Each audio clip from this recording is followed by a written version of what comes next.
sini Januari sampai April 2025. Berarti pelaku ini langganan ke pelapor. Kerugiannya 78.100 sekian. Kepolisian mengungkap kasus penipuan dengan modus pengeditan bukti transfer yang merugikan puluhan juta rupiah di wilayah Banguntapan, Bantul. Kasus ini terbongkar setelah korban menyadari tidak ada dana yang masuk ke rekeningnya meski berulang kali menerima bukti pembayaran dari pelaku. Dan selengkapnya informasi akan disampaikan oleh rekan kami, jurnalis Tribun Jogja, rekan Santo Ari. Silakan laporannya. Baik, terima kasih rekan Rumah Tribuners dapat kami laporkan dari Yogyakarta, tepatnya di Kabupaten Bantul, di mana Polsek Banguntapan mengungkap kasus penipuan dengan modus pelaku yang mengedit bukti transfer dalam dalam beberapa transaksi yang mengakibatkan korbannya merugi hingga puluhan juta. Adapun kronologi yang dipaparkan oleh pihak kepolisian, di mana dugaan tindak pidana penipuan dilakukan seorang pelaku perempuan berinisial ANS kepada korban bernama Sutaryono, warga Kelurahan Jambidan, Kapanewon, Banguntapan. Peristiwa ini bermula sejak Januari tahun ini. Saat itu korban menerima pesan WhatsApp dari seorang yang mengaku bernama Ica dan memesan berbagai jenis ikan laut serta ikan air tawar. Pelaku kemudian mengirimkan bukti transfer senilai 2,9 juta dan karena terlihat meyakinkan, korban memproses pesanannya. Setelah transaksi pertama, pelaku kembali melakukan pemesanan dengan pola serupa. Setiap kali memesan, pelaku selalu mengirimkan bukti pembayaran. Dalam rentan waktu Januari hingga April 2025, pelaku tercatat melakukan pemesanan sebanyak 37 kali. Korban tidak menaruh kecurigaan karena setiap transaksi disertai bukti transfer yang tampak sah. Kasus ini baru terungkap pada 14 April ketika korban melakukan pengecekan mutasi rekening dan dari hasil pengecekan diketahui tidak ada satupun dana yang masuk ke rekening korban sesuai nominal pada bukti transfer yang dikirim oleh pelaku. Setelah dilakukan konfirmasi, ternyata pelaku juga mengakui bahwa seluruh bukti transfer tersebut merupakan hasil editan. Akibat perbuatan korban mengalami kerugian total sebesar 73.472.000 dan polisi menyatakan pelaku telah diamankan dan saat ini menjalani proses penyidikan lebih lanjut. Pelaku dijerat pasal 378 KUHP tentang tindak pidana penipuan dengan ancaman hukuman maksimal 4 tahun penjara. Adapun dalam pemeriksaannya, pelaku mengaku nekat melakukan penipuan karena pernah menjadi korban penipuan yang serupa. Ia juga mengaku kehabisan modal untuk membeli ikan sehingga memilih mengedit bukti transfer agar bisa mendapatkan barang. Ikan yang diperoleh dari korban pun kemudian dijual kembali untuk memenuhi kebutuhan ekonomi pelaku. Kepolisian mengimbau masyarakat agar lebih berhati-hati dalam melakukan transaksi digital, khususnya yang dilakukan melalui aplikasi pesan instan, serta selalu memastikan dana yang dikirim benar-benar masuk sebelum menyerahkan barang atau jasanya. Demikian yang bisa saya laporkan dari Yogyakarta. Kembali ke studio, terima kasih. Selamat siang. Untuk yang kedua, ini untuk kasus penipuan. Jadi untuk LP tanggal 5 September 2025, perkara tindak pidana penipuan sebagaimana pasal 378 KUHP. Waktu dan tempat kejadian pada hari Selasa tanggal 14 April 2025 sekitar pukul 14.00 WIB di tempatnya di Pamotan Kidul, Jambitan, Banguntapan, Bantul. Untuk tersangka inisial A, perempuan, alamat Banguntapan, Bantul, dan juga yang diamankan untuk satu bendel transaksi rekening Quran BRI, satu bendel screenshot atau tangkapan layar transfer Bank BCA, satu bendel print transaksi rekening koran BCA, dan juga beberapa unit handphone serta ATM, kartu ATM. Kronologi kejadiannya yakni awal mula pada hari Senin tanggal 13 Januari 2025 sekitar pukul 15, pelapor menerima order lewat WhatsApp yang mengaku bernama Ica dan memesan beberapa jenis ikan laut dan ikan air tawar. Kemudian pembeli tersebut mengirimkan pembayaran dengan nominal 2.955.000. Kemudian setelah itu orang yang mengaku nama Ica tersebut memesan dan membayar sebanyak 37 kali. Jadi transaksinya itu berkelanjutan sampai 37 kali dari bulan Januari sampai dengan bulan April 2025. Kemudian tanggal 14 April pelapor mengecek rekening koran milik pelapor karena ada transaksi dari orang yang dari tersangka tadi. Kemudian pelapor mendapati bahwa saldo milik pelapor tidak bertambah sesuai dengan nominal transaksi. Kemudian pelapor mendapati tersangka tersebut dan mengakui kalau misal bukti transfer tersebut itu fiktif atau diedit. Jadi singkatnya itu dia tersangka ini melakukan transaksi jual beli ikan.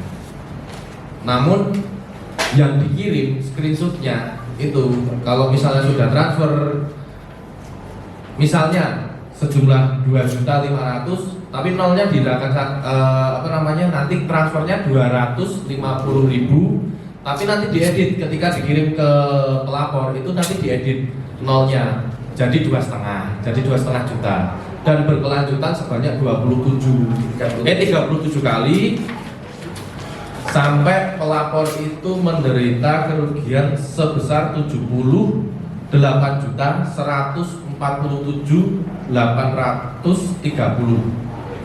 Jadi selama 37 transaksi itu menderita kerugian sebanyak 78 juta sekian. Ada pertanyaan? Monggo silakan. Ya. Tapi itu ikannya diterima sama pelaku. Ikannya diterima, tapi dijual lagi atau? iya untuk dijual lagi. Jadi pulaan, terus membeli ke pelapor nih. Tapi transfernya nolnya kurang 1. Nah, terus diedit tambahin nol lagi. Habis itu baru dikirimkan bukti transaksinya.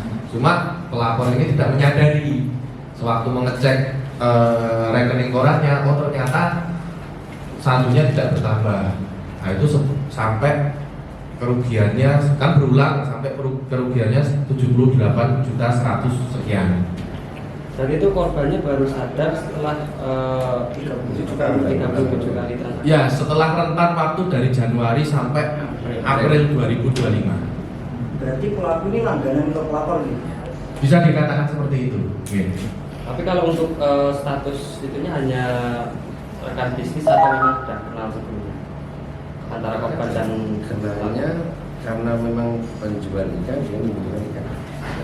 Nah, untuk rekanan bisnis ya sebenarnya untuk rekanan bisnis.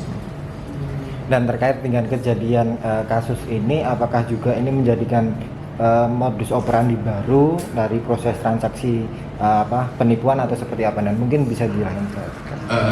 Jadi ini sebenarnya modus bukan hal yang baru. Cuma masyarakat juga perlu mewaspadai ketika nanti ada transaksi baik itu online maupun offline yang menyertakan bukti transfer. Silakan nanti dari masyarakat juga mengecek apakah saldo yang di rekeningnya itu sudah bertambah atau belum. Jangan hanya percaya bukti transfer yang sudah dikirim oleh pelaku. Nah itu sangat diwaspadai seperti itu. Kerugian korban berapa Dan tadi Dan? Untuk total kerugian korban itu 78.147.830. rupiah. Dilakukan dalam kurun berapa? Dilakukan dalam kurun rentan dari bulan Januari sampai April 2025 sebanyak 37 transaksi. Jadi jualan ikan tapi pelaknya nggak mau modal gitu. Iya kayak gitu. Ya modal. 250. Oh. Ancaman hukumannya ya? Iya. Oh iya. Pasar. Gimana Pak? Pasarnya. Pelaku di barang pasar. Jadi ini pelaku kami sangkakan pasal 378 KUHP dengan ancaman hukuman pidana penjara setinggi-tingginya 5 tahun. Cukup? Cukup. Contohnya ini bukti transfer yang ditunjukkan oleh korban. Misalnya ini ditransfer, bukti transfernya 2,5 juta. Aslinya yang ditransferkan hanya 250.000. Di sini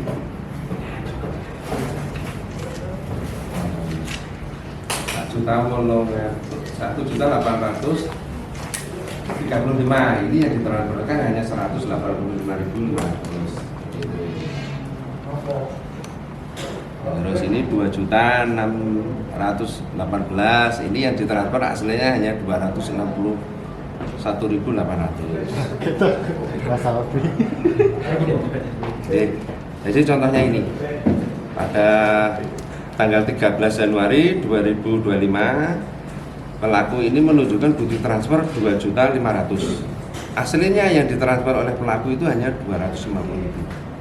Ini berlanjut terus sampai 37 kali.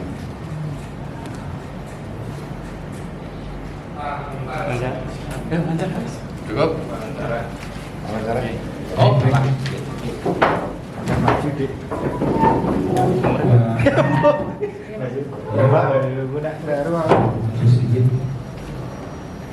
Mbak A punya ide untuk mengedit bukti transaksi dari mana? Itu karena saya waktu itu kehabisan modal. Jadi awalnya saya membayar itu masih penuh. Kembali awalnya masih penuh, kemudian karena kehabisan modal, kemudian karena saya juga pernah menderita, pernah tertipu juga, merasa kayak orang bisa seperti ini ya. Terus akhirnya jadi saya langsung mencoba melakukan itu dan ternyata tidak diketahui oleh pelapor. Kenal nggak dengan pelapor? Kenalnya dari itu Pak, dari online aja. Oh, jadi secara pribadi nggak kenal ya?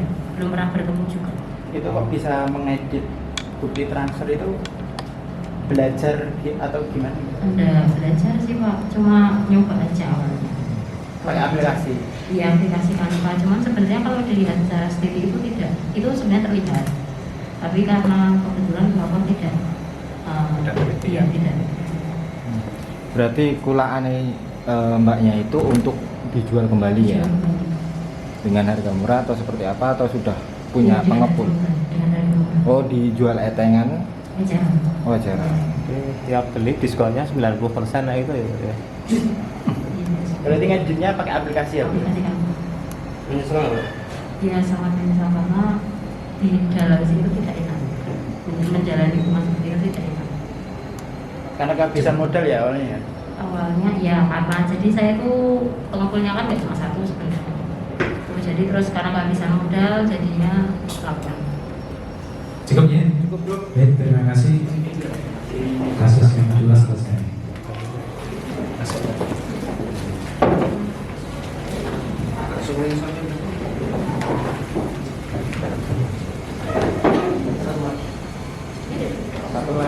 Download Tribun X sekarang, menghadirkan lokal menjadi Indonesia.